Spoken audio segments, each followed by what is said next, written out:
Good evening and welcome to another spooky witch review with your favorite horror host, Die Schwarze Frau.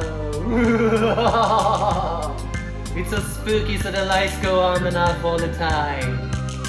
I hope you have a good time in your quarantine, and tonight I'm gonna review another one of my absolutely favorite horror movies of all time.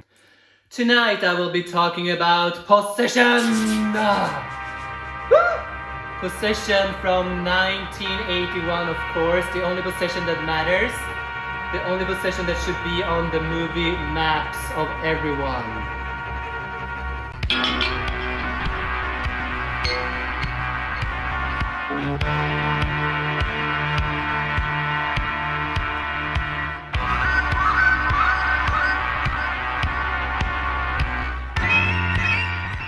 Possession was directed and made by Andrzej Korzynski, or however you pronounce that. He was a Polish guy who had to leave Poland and go to France because the communist people didn't really appreciate his point of view in art and movies. While in France, he was very well accepted. He has casted the legendary Isabelle Adjani and also Sam Neill. Isabelle Adjani you must have seen in other horror movies and other extremely good movies, such as the remake of Nosferatu from 1985, I believe.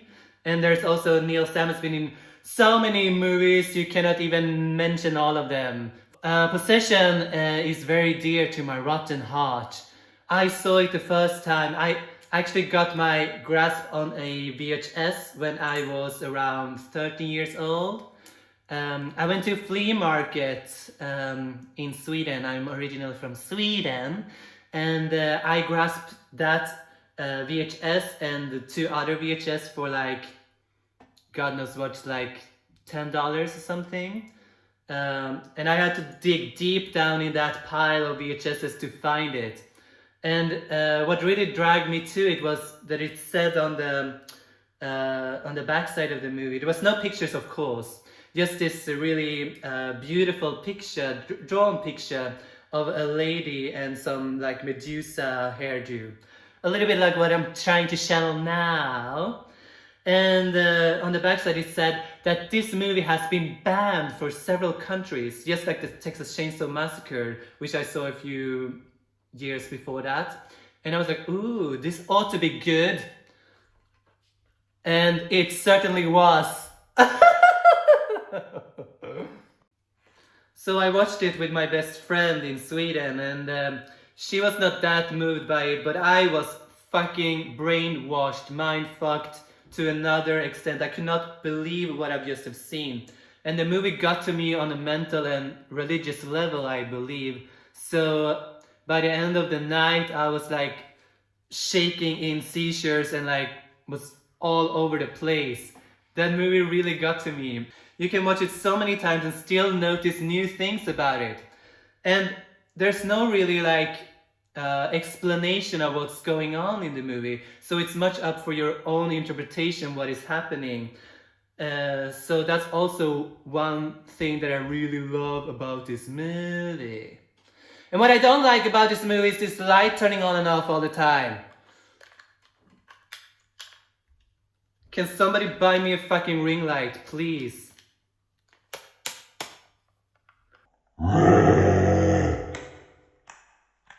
So like I mentioned, this movie was banned when it was released in a few countries, but it also got a Cannes nomination, and they actually won for Best Actress, Isabelle Adjani, for her role as Anna and Helen. So the story is about this couple, the married couple, Mark and Anne, and the story begins with Mark coming home from some business trip or whatever he's doing, and Anne says that she must leave him, she cannot stand him anymore. And what's even worse is that they have like an 8-year-old boy at home. Oh, I'm seeing another guy, I cannot be with you anymore. Please forgive me and forget me. While Mark is more like, but what about our son? What about our family? You cannot just leave us like this. And she's like, I have to leave you. I cannot stand your ugly face anymore. Ugh. And she rushes out. And the first hour or so is more or less a psychological drama where they like hit each other, they spit at each other, they physically abuse each other, physically and mentally abuse each other, I would say.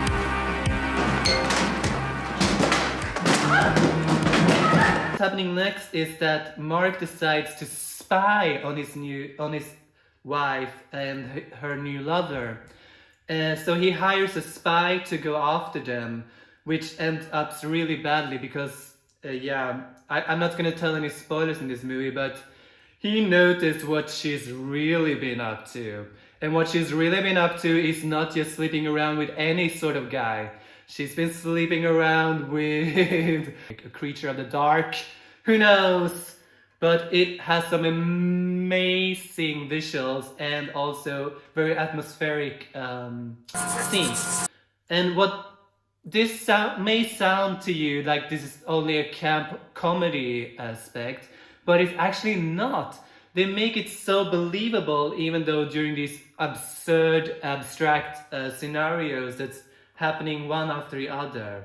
You never get bored of this movie because each scene takes it to another layer, another step into the bizarreness, into the weirdness, into these mental sicknesses that are surrounding us in our everyday lives. You can watch this movie even today and still see that, wow, this has not aged at all, and it's almost 40 years old now. Oh my gosh. Actually, it was shot in West Berlin when the Berlin Wall was there. And you can actually see the Berlin Wall outside of their apartment house. So that is also adding another layer of the war, the Cold War and all of that into the movie, which is really fascinating. So my favorite scene of the movie must be the one where Anna, Isabella Gianni's character, is talking about her sister Faith and sister Chance. And this is very, very philosophical and psychological.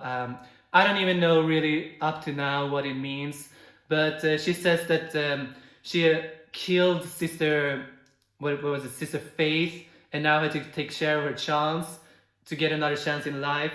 And while she's and how she explained this to her ex-husband Mark is by showing something that looks like a miscarriage with this alien entity in a tunnel somewhere. And that scene is shot with one camera without stop, 5 minutes, just her freaking the fuck out. And that scene is like mind-blowing to a whole new level. Possession has a lot of really interesting characters besides the main protagonists. They also have like Helen, which is a replica or a complete copy of Anna. She looks like her but are mild and gentle and is a very mysterious person. Like, why does she look like Mark's ex-wife, he thinks while seeing her. And there's also this first lover, or one of Anna's lover, that is like yogi, like really hippie freak. That is, his name is Hendrik, and he's like doing all of these weird dances while he speaks his dialogue, and that is really like also mindfuck to another level. There's also very many horror elements in this movie that I'm not going to talk or spoil too much about. You just have to see it for yourself. So what you may not know about this movie, or you may not have heard it already, is that Isabella Gianni is said to have tried to commit suicide after seeing the movie for the first time. She refused to watch any of the footage while shooting, and when she saw it at the cinema on the premiere date, she is said to afterwards have tried to commit suicide. I don't know if it's true or not, but it certainly is a really creepy tale. It's like she became possessed by it, like so many others.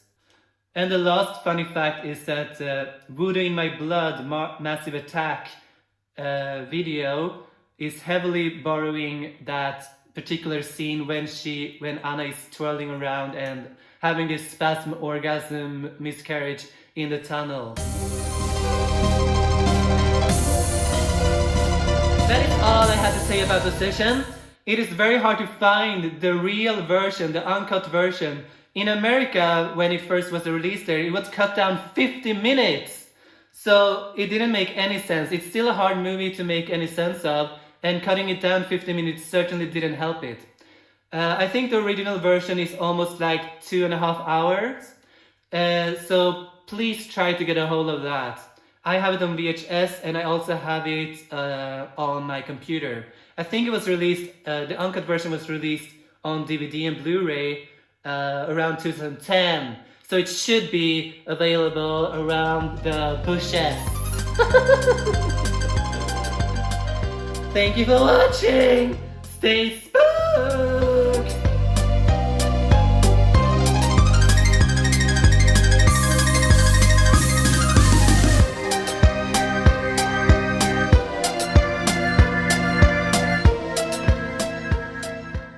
Do I have a wonky lash?